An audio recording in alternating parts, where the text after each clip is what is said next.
तुम उसी तरह तोते के रूप में भटको। नहीं नहीं, मुझे आजाद करो वरना मैं तुम्हें छोड़ूंगा नहीं। अब तुम मेरा कुछ भी नहीं बिगाड़ सकते। अब तुम जाओ यहाँ से और अब से ऐसे ही घूमो। अब तुम्हें पता चलेगा कि दूसरों को दर्द देने में कैसा महसूस होता है। इसके बाद वह राक्षस वहां से उड़ जाता है। मरचू और उसकी पत्नी सीता दोनों खुश हो जाते हैं। मरचू पहले की तरह काम करने लगता है। वह और उसकी पत्नी दोनों खुशी खुशी जिंदगी गुजारने लगते हैं।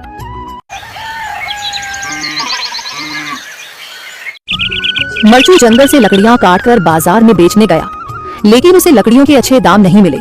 इस पर मरचू ने कहा, अरे भैया, इतने कम पैसे? इन पैसों में तो 2 वक्त का खाना भी नहीं मिलेगा। आप मुझे बहुत ही कम पैसे देते हैं। मैं इतनी मेहनत से लकड़ियां काट कर आता हूँ, लेकिन उनके पैसे मुझे बहुत कम मिलते हैं। भैया, तुम्हारी लकड़ियां होती ही इतनी कमजोर हैं कि मैं इससे ज्यादा पैसे नहीं दे सकता।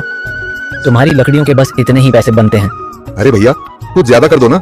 वो क्या है ना कि इन पैसों का तो कुछ भी नहीं आता। मैं अपनी जिंदगी कैसे गुजारूंगा? भैया, तुम जाकर अच्छी लकड़ियां लाओ, तभी इन लकड़ियों का अच्छा दाम मिल पाएगा, वरना इन लकड़ियों का तो यही दाम है। ये सुनकर मरचू बहुत ज्यादा परेशान हो गया और पैसे लेकर किराने की दुकान से सामान खरीदकर घर आ गया। घर पहुंचते ही मरचू की पत्नी सीता ने कहा, जी सामान ले आए आप? हाँ जी, सामान ले आया हूँ। सीता के चेहरे पर खुशी छा जाती है, लेकिन जब उसने सामान देखा, जी इसमें तो बहुत थोड़ा सामान है। हाँ सीता, मुझे पता है कि यह सामान बहुत थोड़ा है, लेकिन मैं क्या करूँ? मेरे पास जितने पैसे थे मैं उतने का ही सामान लेकर आ गया हूँ। इस तरह हमारा गुजारा कैसे हो पाएगा जी?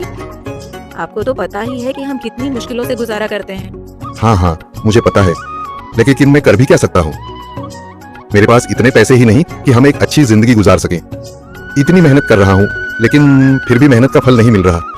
इतनी मेहनत से अच्छी लकड़ी काट कर आता हूँ, लेकिन मुनासिब दाम नहीं मिलता। मैं तो बहुत परेशान हूँ। क्या करूँ? कहाँ जाऊँ? अरे जी, आप परेशान न हो, आप कोई और काम देख लें। मैंने कई बार काम तलाशने की कोशिश की, पर किसी ने भी मुझे काम नहीं दिया। ये सुनकर सीता भी काफी ज्यादा परेशान हो गई। मरचू से सीता की परेशानी नहीं देखी गई। उसने अपनी पत्नी सीता से कहा, मैं फिर से जंगल की ओर जा रहा हूँ। अरे जी, अभी मत जाइए ना, वैसे भी शाम हो रही है। आप कल चले जाइएगा, अभी मत जाइए। ठीक है, अगर तुम रोक रही हो तो मैं नहीं जाता। मैं कल चला जाऊंगा। इसके बाद मरचू गांव में घूमने के लिए चला गया।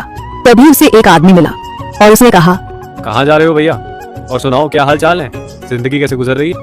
अरे भैया, तुम्हें तो पता है कि लकड़ियां काटकर कैसे गुजारा होता है। हाँ भैया, तुम सही कह रहे हो। और आसपास के जंगलों में अच्छी लकड़ियां भी नहीं है। इसके लिए तो जंगल के अंदर जाना पड़ेगा। पर जंगल के अंदर तो काफी सारे जंगली जानवर होंगे। मुझे बहुत डर लगता है भैया, मैं जंगल में कैसे जाऊंगा? हाँ भैया, जंगली जानवर तो होंगे, लेकिन अच्छी लकड़ियां तो वहीं से ही मिलेंगी। ये सुनकर मरचू बहुत ज्यादा परेशान हो गया, लेकिन वह आदमी बिल्कुल ठीक कह रहा था। जंगल के किनारे की सारी लकड़ियां कट चुकी थी। अब सिर्फ